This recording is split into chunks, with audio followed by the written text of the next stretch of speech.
días, colegas.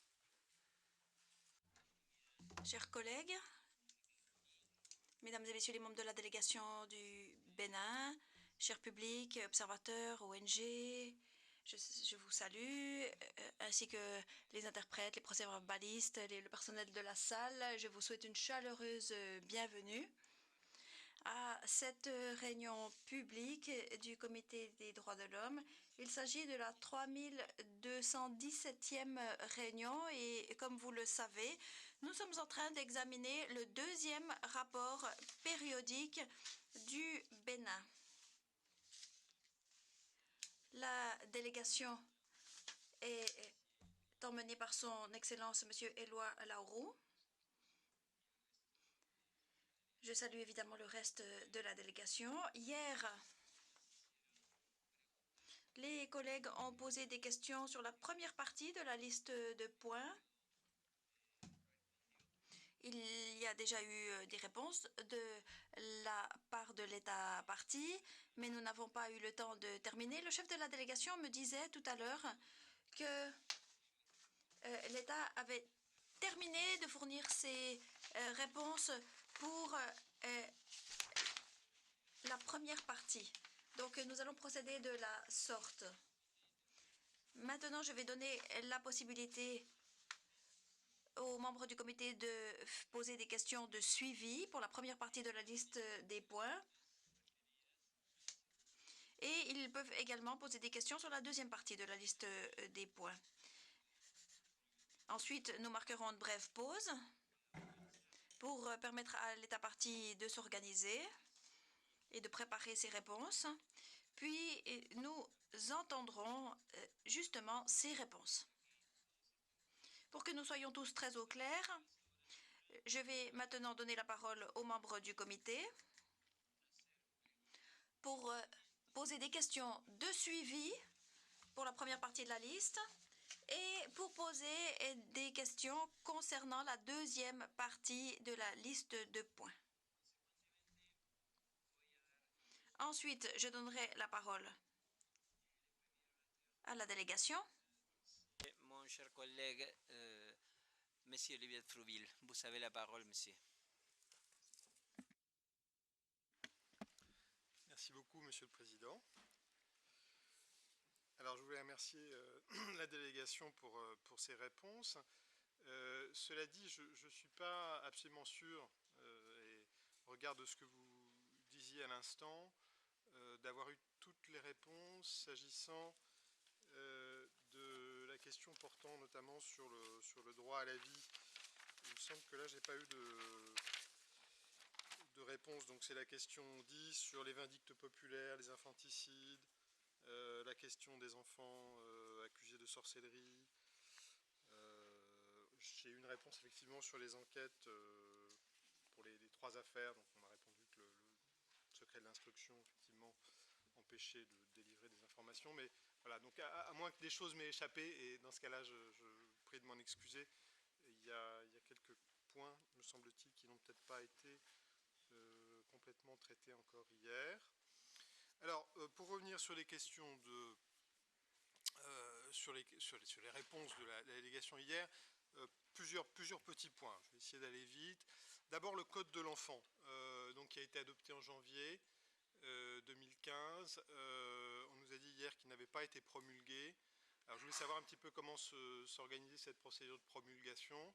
Il semble qu'il y ait quand même un délai assez long entre l'adoption et la promulgation. Pourquoi est-ce que la promulgation tarde autant? C'est un point, je dirais presque procédural ou constitutionnel, mais compte tenu de l'importance de ce code et des dispositions qui sont contenues dans le code, c'est un point important.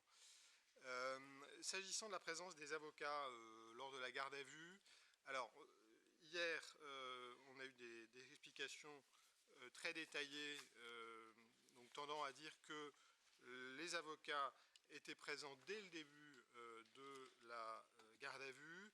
Alors dans ce cas-là, je voudrais savoir si, pour être vraiment très au clair, si la situation, on peut dire que la situation du coup a évolué depuis 2008, c'est-à-dire depuis les observations finales du comité contre la torture, qui au paragraphe 12 de ces observations finales avaient précisément regretté, relevé avec préoccupation que les dispositions du Code de procédure pénale ne prévoyaient pas de manière explicite le droit de la personne gardée à vue à l'accès à un avocat. Et donc, ils recommandaient justement que cette présence de l'avocat soit prévue dès le début de la garde à vue. Alors, est-ce qu'il y a eu une évolution depuis 2008 ? Ce qui expliquerait ce qui nous a été dit hier.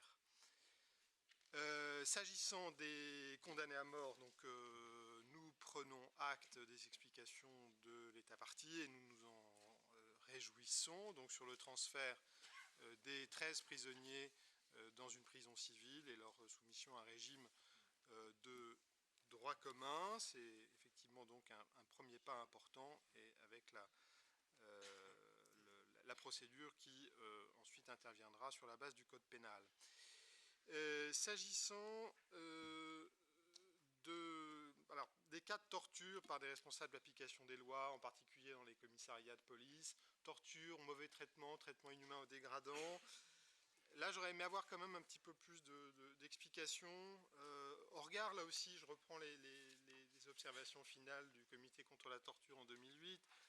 Au paragraphe 21, le comité avait une recommandation très importante que le comité des droits de l'homme pourrait reprendre à son compte: adresser aux agents chargés de l'application de la loi un message clair leur signifiant que les violences et les mauvais traitements sont inacceptables, etc.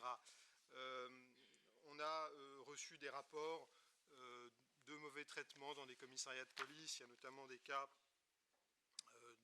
de deux jeunes filles, Vidomégon, d'ailleurs on en reparlera plus tard, Amina Hadja et Albertine Cha. C'est des cas parmi d'autres qui ont été transmis au rapporteur spécial sur la torture et qui ont fait l'objet qui ont été passés à tabac en fait, dans un commissariat. Quelles sont les actions concrètes prises par l'État pour lutter contre ce type de phénomène, à la fois en termes de prévention et de répression également de ce type de comportement? Et puis enfin, deux derniers points. La loi d'amnistie, j'ai bien compris la réponse, j'aimerais en savoir un petit peu plus. Ma question spécifique était de savoir si l'amnistie couvrait des actes de torture qui auraient pu être commis pendant la période du régime militaro-marxiste. J'ai bien compris que c'était une loi d'apaisement, bien entendu, et la réconciliation nationale est une valeur en soi, mais comme vous le savez, pour le comité, elle ne peut pas justifier que l'on éteigne toute poursuite à l'encontre des personnes qui sont auteurs de crimes graves, dont la torture. Et puis enfin, dernier point, sur les exécutions par des responsables de l'application des lois. Alors là, j'aimerais un petit peu avoir les impressions de la délégation. On nous a transmis des informations qui portent plutôt sur un climat. Le climat qui serait que de plus en plus, actuellement au Bénin, des responsables d'application des lois tendraient à, disons, mener une justice expéditive, notamment dans des cas de vol.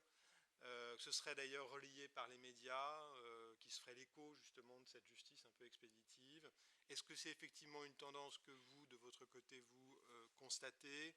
Et est-ce que, si c'est le cas, des mesures sont prises pour essayer de faire en sorte justement que les procédures légales soient respectées, et pour essayer d'éviter toute forme d'exécution extrajudiciaire? Voilà, je vous remercie beaucoup, Monsieur le Président.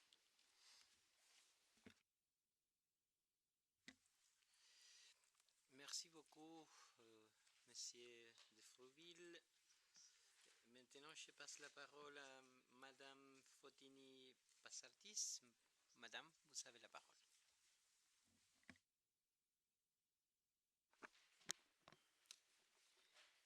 Merci, Monsieur le Président.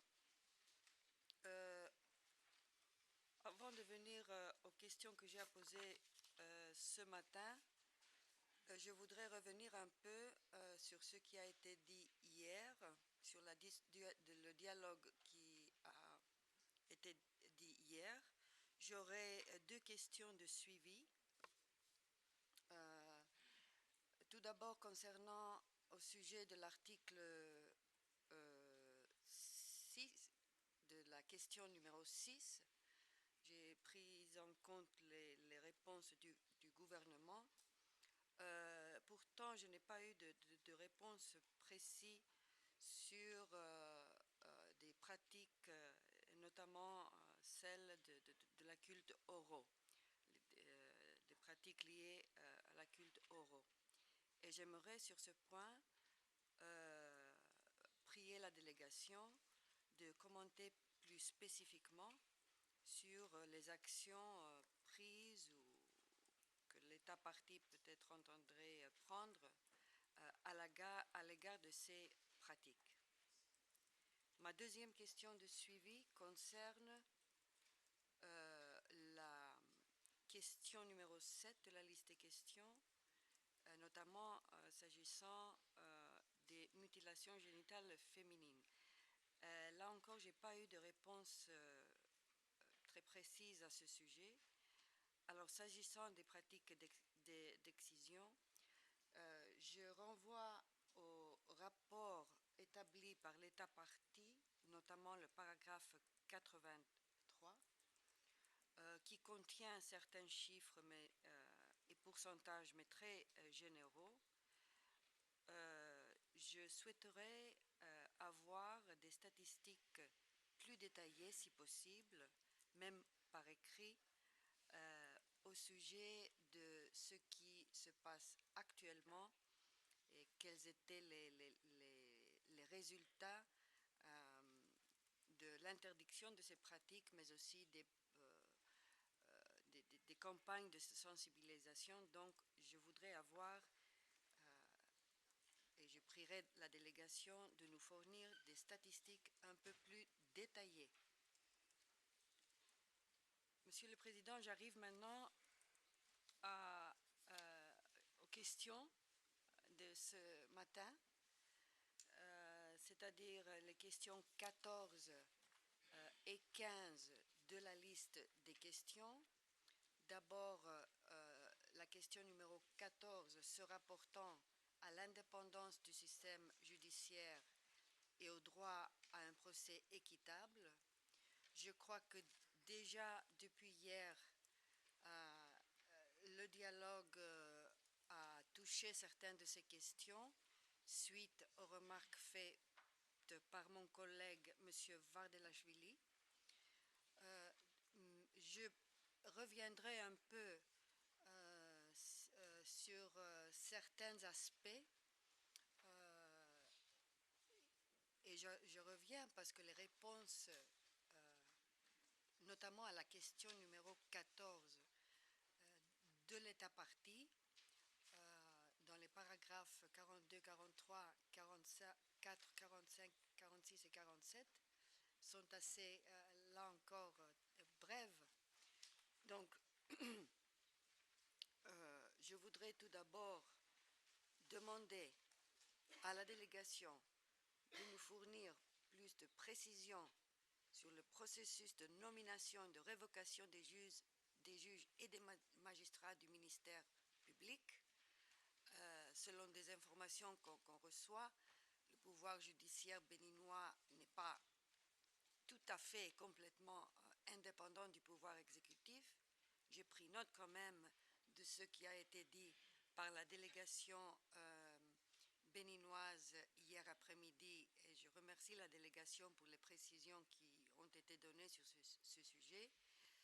Mais j'aimerais avoir plus de précisions sur la composition, si vous voulez, du Conseil supérieur de la magistrature et les organes en fait disciplinaires du corps des magistrats. Ma deuxième question a à voir avec les mesures qui ont été prises pour combattre la corruption dans le milieu judiciaire. L'Assemblée nationale béninoise a en fait adopté le 28 août 2011 une loi portant sur la corruption et autres infractions connexes. Et cette loi, on l'a su hier aussi, crée un organe de lutte contre la corruption. Il paraît que, en dépit de ces efforts, institutions judiciaires restent quand même confrontées à ce phénomène, peut-être moins qu'avant. J'aimerais une réaction de la part de la délégation.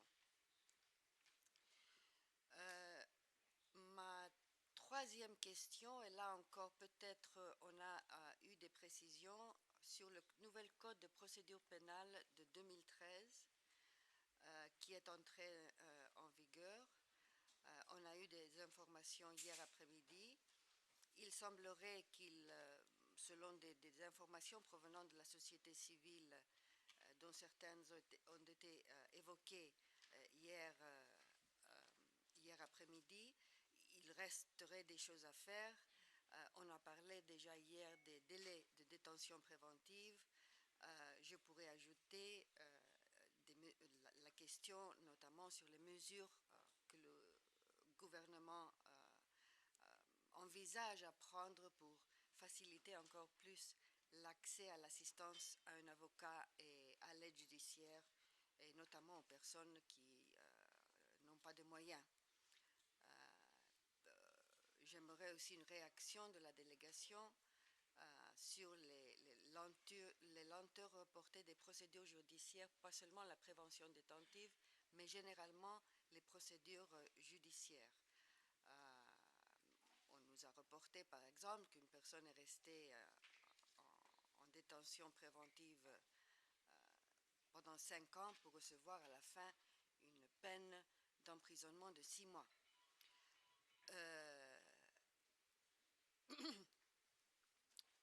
Ma dernière question concerne la question numéro 15 de la liste des questions. Et plus précisément, l'obligation de porter un gilet indiquant le lieu de détention. Alors, j'ai compris par vos réponses que l'obligation de porter un gilet pénitentiaire n'est pas encore abolie et que l'abolition est en cours d'examen. Peut-être vous pourriez nous fournir un peu plus de renseignements sur ce sujet. Je ne voudrais pas revenir, on en a déjà parlé et évoqué le cas Zensu. Je n'y reviendrai pas ce matin, mais quand même ce cas avait un lien avec cette histoire du port du gilet, surtout s'agissant des personnes qui sont en détention provisoire et qui sont présumés innocents à ce moment-là. Donc j'aimerais avoir une réaction de la part de la délégation béninoise. Je remercie la délégation pour ses réponses. Je reste à ça pour le moment, Monsieur le Président. Merci. Merci beaucoup, Madame Passartis. Usted tiene toda la razón. Vous avez tout à fait raison. Effectivement, l'affaire que vous venez de mentionner, qui a fait d'ailleurs l'objet d'une communication individuelle résolue, traitée par ce comité, est directement liée à la question que vous avez posée sur l'obligation d'utiliser ces gilets. Donc, merci beaucoup de votre question et de votre intervention. Je rappelle à l'attention des collègues que nous posons des questions de suivi et des questions sur la deuxième partie de la liste de points. C'est d'ailleurs ce qu'a fait Madame Passartis. J'aimerais maintenant donner la parole à Monsieur Varzelashvili. Vous avez la parole. Thank you very much. Thank you very much, Chair. Je vous remercie, Monsieur le Président. Je remercie la délégation pour les réponses qui ont été fournies hier. Si j'ai bien compris, certaines des réponses que vous n'avez pas pu fournir hier nous seront fournies ce matin pour compléter les nombreuses questions posées par moi-même et Monsieur de Frouville. Mais juste à titre de rappel, au sujet des questions qui n'ont pas fait l'objet d'une réponse hier parce que nous avons manqué de temps, notamment la détention provisoire préalable à un procès. Certaines questions ont déjà été répétées par Madame Passartis. Y a-t-il un délai limite? Y a-t-il un délai maximum pour cette détention provisoire? La façon dont les nouvelles lois sont appliquées, quelles sont les nouvelles normes adoptées? Quelles sont les normes garanties par la nouvelle législation? Ces nouveaux délais ont-ils été appliqués aux détenus qui sont déjà en détention provisoire? Il y a aussi des questions au sujet des prisonniers délinquants juvéniles. Y a-t-il des délais appliqués aux délinquants juvéniles? Quel est le ratio entre les condamnés des délinquants juvéniles et ceux qui sont encore en détention préalable? Cela ne concerne pas seulement les délinquants juvéniles, mais toutes les populations en prison.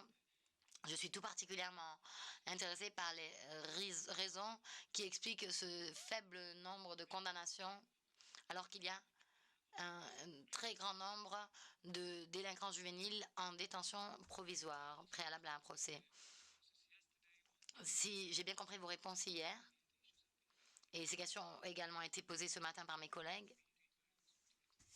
il nous serait très utile d'avoir des éclaircissements plus précis au sujet de l'accès à un conseil, à un avocat. Si j'ai bien compris, l'accès à un conseil a lieu dès le moment de l'interpellation. On peut avoir accès à un avocat tout de suite.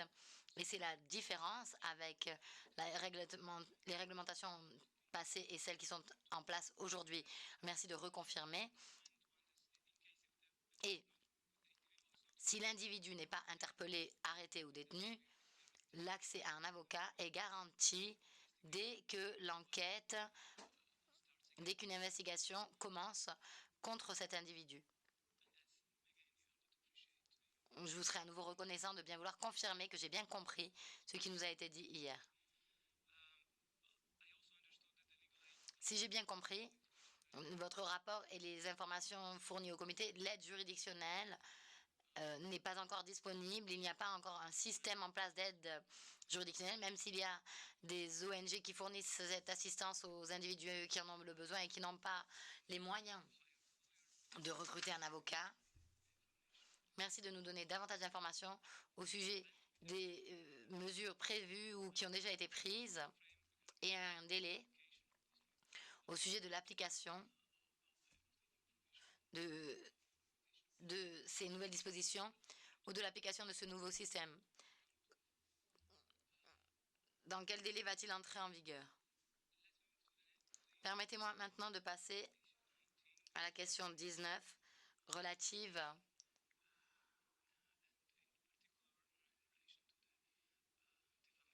à la diffamation et aux peines encourues en cas de diffamation.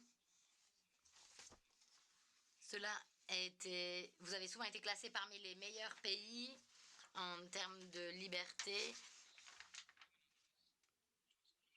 mais il y avait une loi qui érige en infraction la diffamation, le blasphème. Certains ont hésité à poursuivre des poursuites pénales, mais il y a de plus en plus de chefs d'accusation de diffamation contre des journalistes, notamment le directeur d'une chaîne de télé privée, M. Kakposa, qui a été accusé de diffamation au pénal en septembre 2012 parce qu'il avait diffusé une conférence de presse enregistrée au sujet d'un conseiller présidentiel, Yoren Agbo. On l'a accusé même de corruption.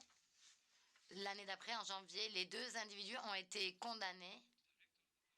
Le directeur d'avoir permis la diffusion et l'auteur de ces allégations a également été condamné à 6 mois de prison, l'un à 3 mois, l'autre à 6 mois de prison, respectivement, pour des accusations de corruption. Finalement, les peines ont été réduites peu de temps après. Autre exemple, M. Akintola, qui est un journaliste d'un journal qui a été condamné parce qu'il avait insulté le chef de l'État et il a été suspendu de ses fonctions pendant un certain nombre d'années. Il a été encourageant de lire dans votre rapport que, en vertu du Code de communication et d'information adopté le 22 janvier 2015, les infractions en question ne sont plus érigées en infraction, dépénalisées. C'est très positif. C'est une mesure qui va dans la bonne direction. Cependant, nous avons encore des questions et je demande à la délégation de bien vouloir nous aider à préciser. Malgré l'adoption de nouvelles dispositions, les peines et les décisions de justice qui ont été prononcées en vertu de l'ancienne loi n'ont pas été révisées, réexaminées. On nous dit, des ONG disent que le code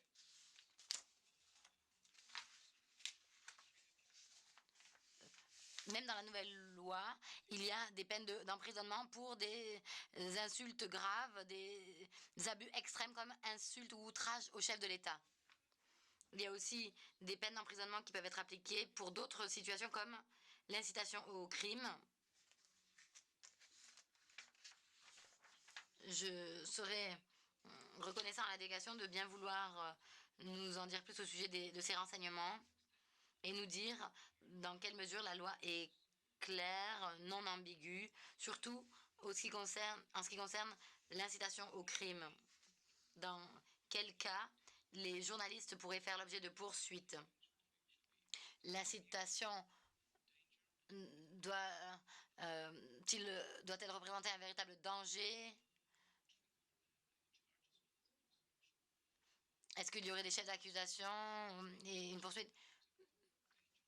Mais est-ce qu'une simple déclaration qui ne provoque pas un danger en elle-même peut entraîner des poursuites? Ou la déclaration doit-elle donner lieu à des actes dangereux pour qu'il y ait poursuite?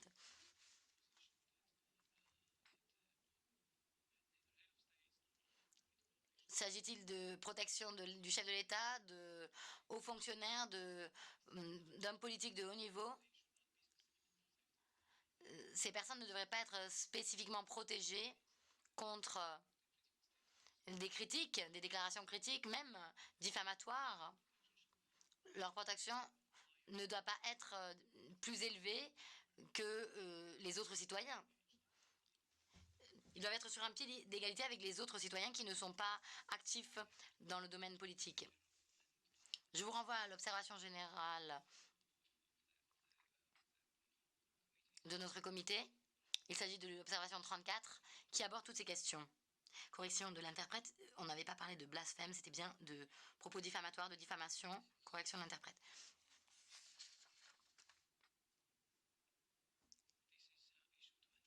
Maintenant, j'en viens au point 20, relatif au projet de code pour les enfants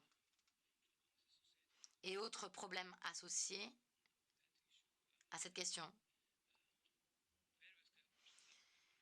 Il y a diverses questions qui se posent. Certaines sont très troublantes et parfois sensibles. D'autres sont plus techniques dans leur nature. Je vais commencer par celles qui sont d'une nature plus technique. Selon les réponses que nous avons reçues dans la liste de points à traiter, le code n'a toujours pas été adopté. Il a été approuvé par la Cour constitutionnelle. Cependant, il reste en suspens devant l'Assemblée nationale, je crois. Merci de nous fournir davantage d'informations. Quel est le calendrier, le temps ou le délai fixé ou attendu pour l'adoption de ce code? Quelles sont les procédures, s'il y en a?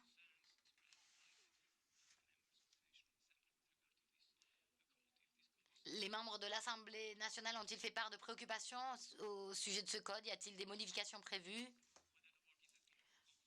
Le travail est-il déjà accompli ou toujours en cours au sein de l'Assemblée nationale?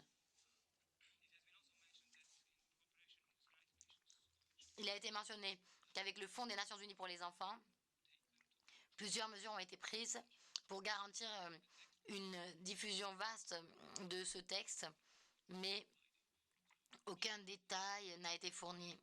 Merci de nous fournir davantage de détails au sujet des mesures spécifiques et activités mises en œuvre pour qu'un texte nous permette d'être adopté à court terme.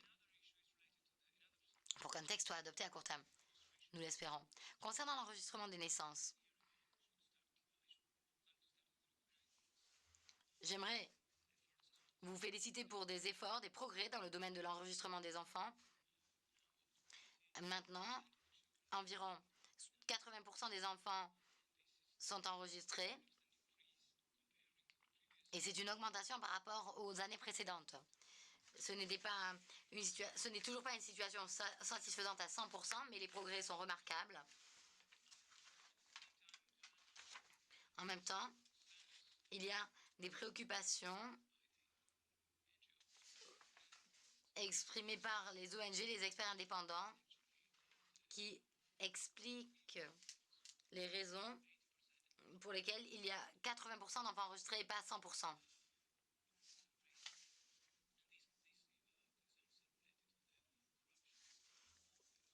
Il y a notamment des problèmes de corruption qui se posent, qui ont été enregistrés. Il est parfois difficile d'obtenir un certificat de naissance à cause des frais qui sont exigés officiellement ou officieusement de la part des fonctionnaires publics pour obtenir un certificat de naissance qui est payant, officiellement ou officieusement. Si j'ai bien compris, en vertu de la loi, il y a un délai de 10 jours maximum pour enregistrer la naissance. Parfois, ce délai est trop court, si l'on tient compte surtout du fait que souvent, les naissances ont lieu dans les foyers, en dehors de l'hôpital, et qu'il y a de très longues distances à parcourir.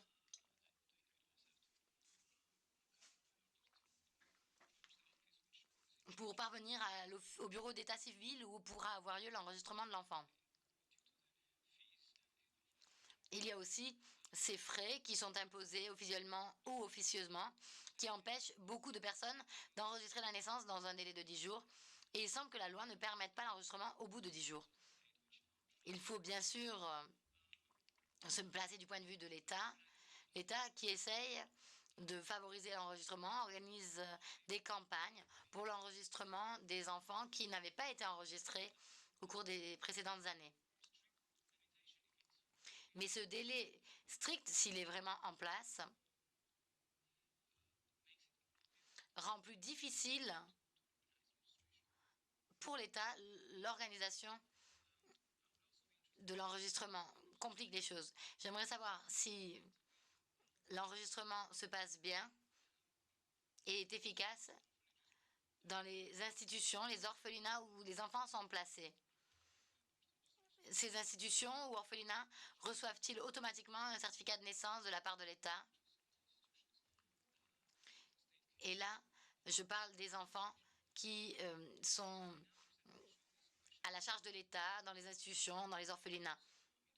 Maintenant, j'aimerais parler d'abandon scolaire. Si j'ai bien compris, dans votre rapport, il y a des problèmes de scolarisation s'il n'y a pas eu d'enregistrement de la naissance. Si j'ai bien compris, il semblerait que les élèves ne peuvent pas passer des examens à certains niveaux d'études sans leur certificat de naissance. Et cette absence de certificat de naissance a une influence sur le taux d'abandon scolaire à un certain niveau. J'aimerais également en savoir davantage au sujet des mesures que vous avez adoptées pour empêcher l'abandon scolaire qui touche tout particulièrement les filles, les élèves filles plutôt que les garçons. J'ai bien pris note des informations fournies par la délégation au sujet des fonds supplémentaires fournis par l'État aux écoles afin d'encourager tout particulièrement et des fonds supplémentaires versés aux communautés pour encourager tout particulièrement la scolarisation des filles. Mais il semblerait, encore une fois, comme cela ressort de votre rapport, que dans de nombreuses régions et dans de nombreux cas, à cause de frais de scolarité officieux qui sont exigés des parents. Les parents retirent leurs enfants de l'école et tout particulièrement leurs filles. Ils les déscolarisent. Il y a une question très perturbante qui est relative aux abus sexuels et à la violence dont nous ont parlé de nombreuses ONG. Il s'agit d'abus, d'agressions subies par les filles dans les écoles et dans les institutions qui sont sous la responsabilité de l'État. Dans tous les rapports des ONG, on cite des chiffres, des pourcentages de filles qui soit ont confirmé qu'elles ont été victimes d'une agression ou même d'un viol, en disant exactement à quel endroit ce crime aurait eu lieu. Et je déplore que l'État partie, dans son rapport, ne couvre pas du tout cette question.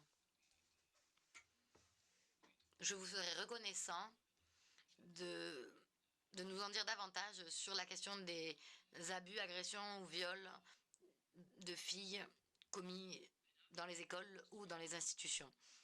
Autre problème très troublant, les assassinats rituels d'enfants.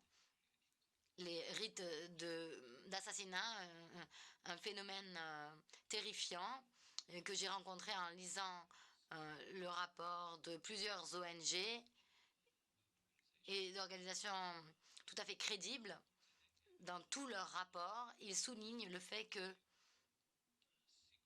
à cause de la nature secrète ou de la nature spécifique de ces problèmes, il n'y a pas beaucoup d'informations disponibles, mais que la plupart des observateurs indépendants confirment que ce phénomène existe bien et que ces assassinats rituels ont lieu et concernent les enfants qui sont dits sorciers, dont on dit qu'ils font de la sorcellerie, ou parce qu'ils auraient une forme de handicap qui sera plus tard associé à la sorcellerie. Pendant l'accouchement, si la mère décède, ce bébé peut subir un assassinat rituel parce que sa mère aurait perdu la vie en lui donnant le jour. Le rapport mentionne ces problèmes. Je vous serais reconnaissant de nous fournir des réponses plus détaillées pour savoir à la fois quelle est l'ampleur de ces problèmes sont-ils répandus et quelles sont les mesures prises par l'État partie pour lutter contre ces situations.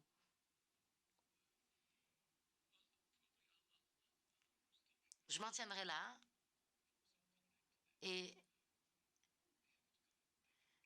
si besoin, je poserai des questions de suivi. Je serai tout à fait heureux de dialoguer avec l'État partie après avoir entendu ces réponses. Je vous remercie de votre attention.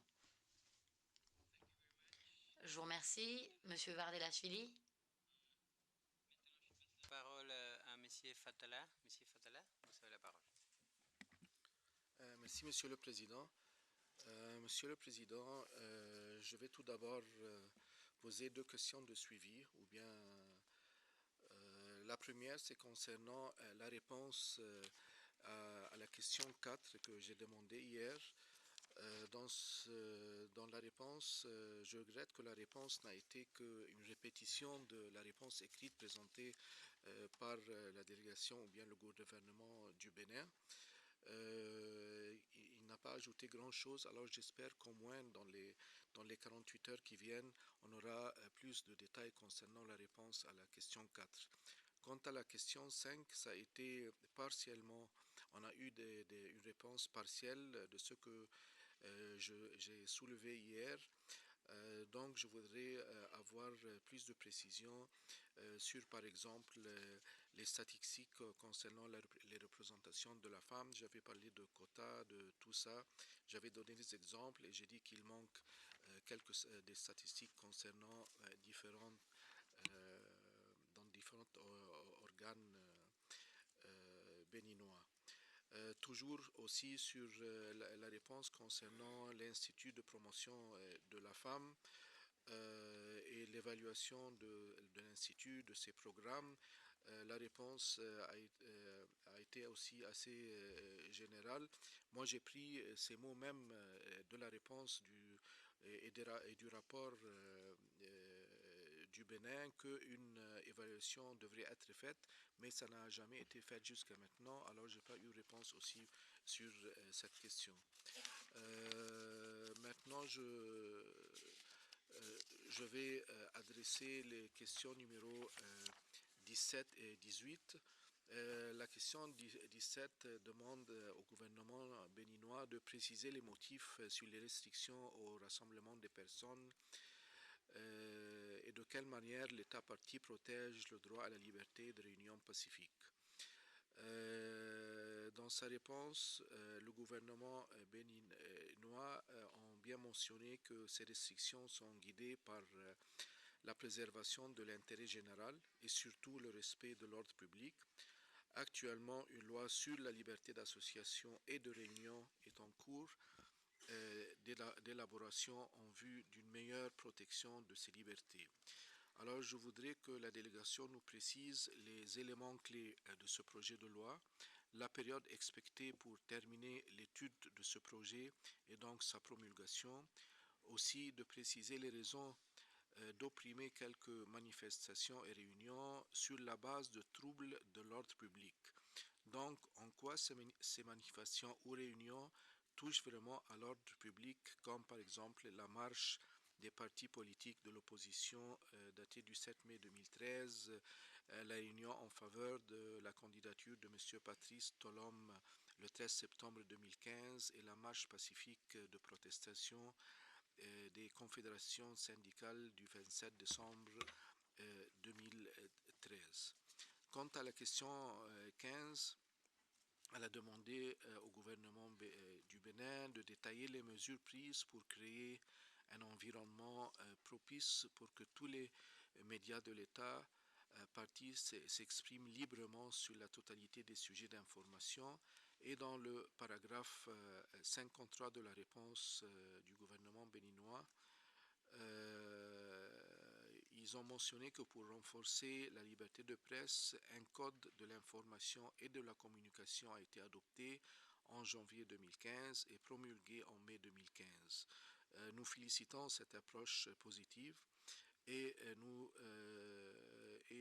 je demande de nous donner plus d'informations sur le contenu de ce code et comment ces dispositions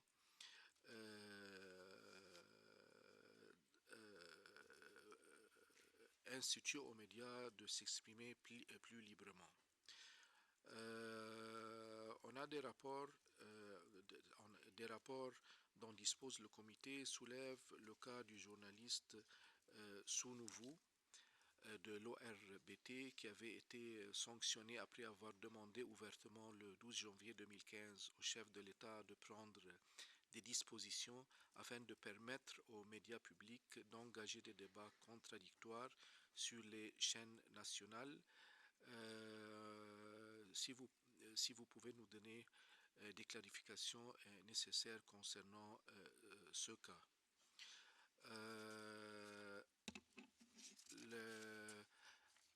Une autre partie de cette question 18 a demandé à l'État partie de nous fournir des informations détaillées sur les critères utilisés par la haute autorité de l'audiovisuel de la communication, le HAAC, pour évaluer les activités de diverses organisations. Et on n'a pas eu de réponse claire concernant cette question. Concernant les mesures en place pour garantir l'indépendance totale de la HAAC par rapport au pouvoir exécutif, aussi on n'a pas eu d'informations de la part du gouvernement béninois, mais selon l'article 143 de la Constitution, Le président de cette institution est désigné par décret du chef d'État. Alors, si vous pouvez nous expliquer comment cette procédure peut garantir l'indépendance de la HAEC.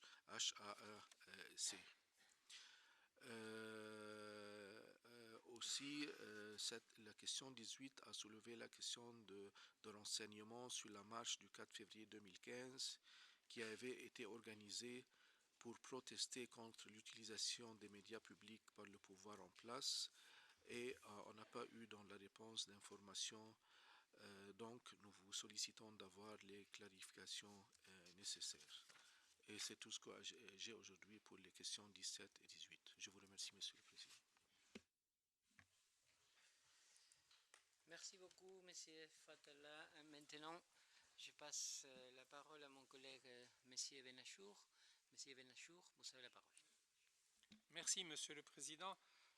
Alors, tout d'abord, une question de suivi, très rapidement, au sujet de l'enseignement des droits de l'homme à l'école primaire et à l'école secondaire, qui a été évoqué dans les réponses de l'État partie, comme je l'ai indiqué hier.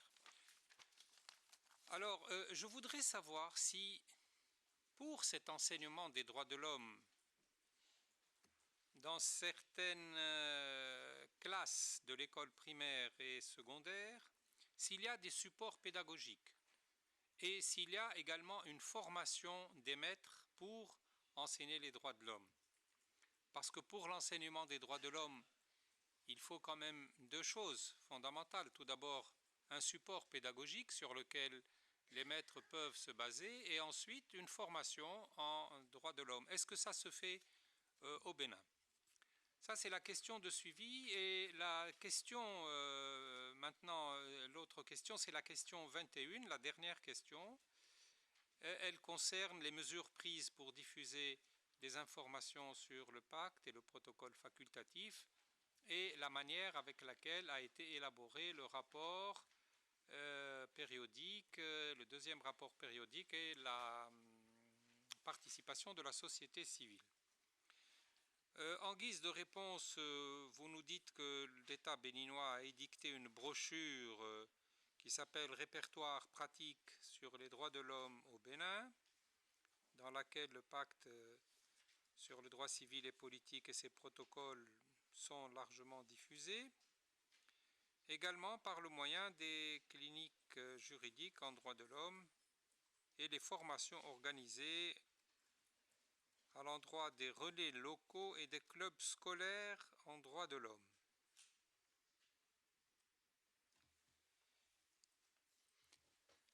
La question que je voudrais poser est la suivante. Est-ce que vous pouvez nous préciser cette référence aux cliniques juridiques en droit de l'homme et les formations organisées à l'endroit des relais locaux? De quoi s'agit-il exactement? Ces relais locaux, est-ce qu'il s'agit du niveau communal? Est-ce qu'il s'agit de la société civile au niveau local? J'aimerais avoir des précisions sur cette question qui n'est pas très claire pour moi. Les cliniques juridiques en droit de l'homme et les différentes formations organisées à l'endroit des relais locaux.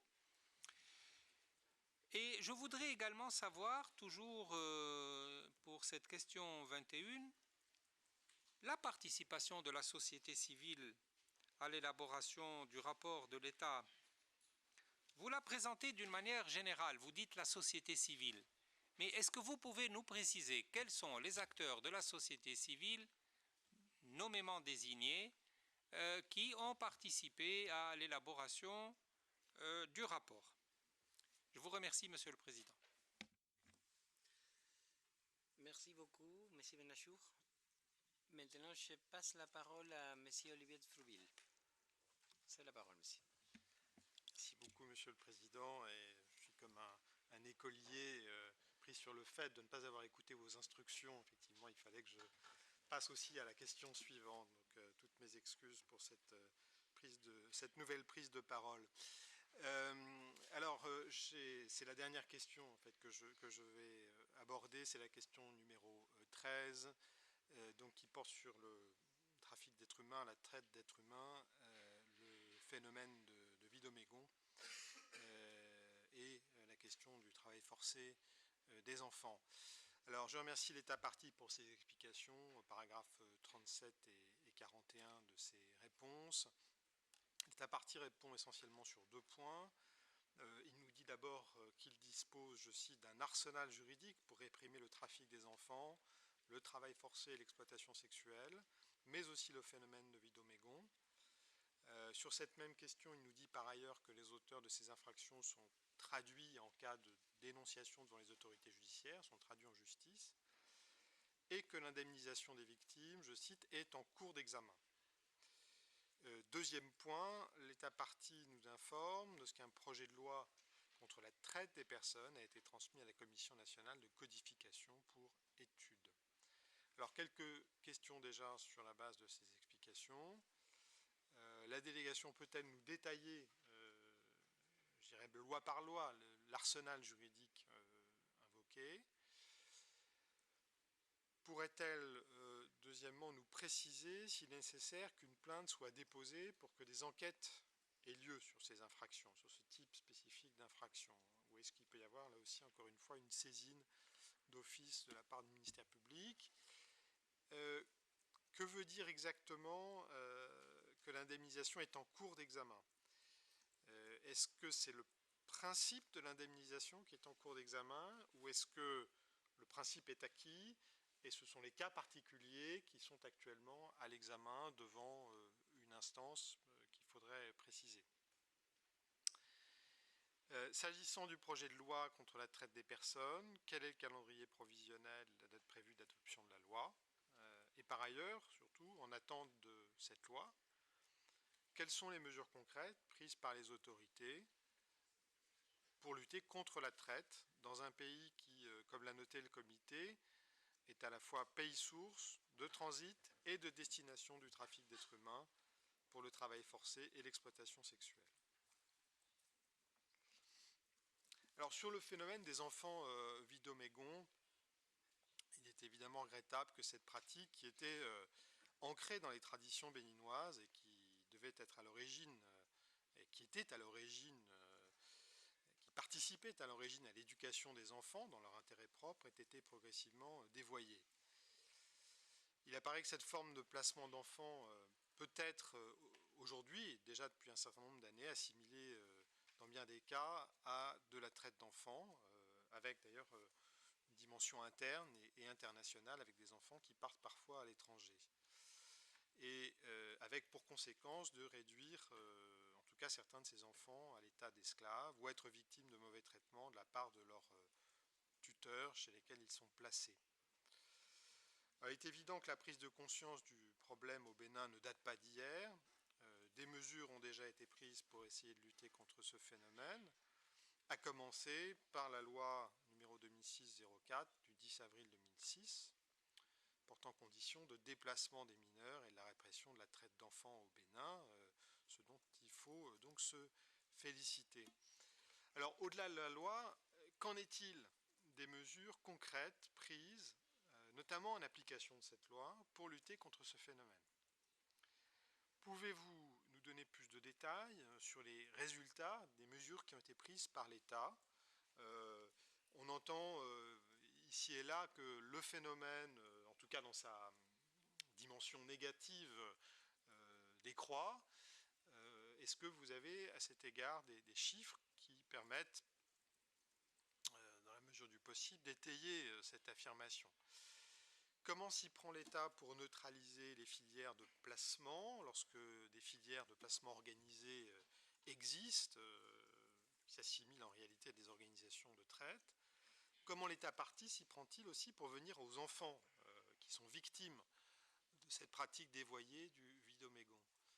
Et que se passe-t-il lorsque l'enfant maltraité est rapatrié auprès de sa famille nucléaire, puisqu'on entend dire parfois que l'enfant qui retourne après avoir parfois fui ou être rapatrié auprès de sa famille n'est pas forcément bien reçu par sa famille d'origine, et peut là là aussi, à nouveau, être victime de mauvais traitements.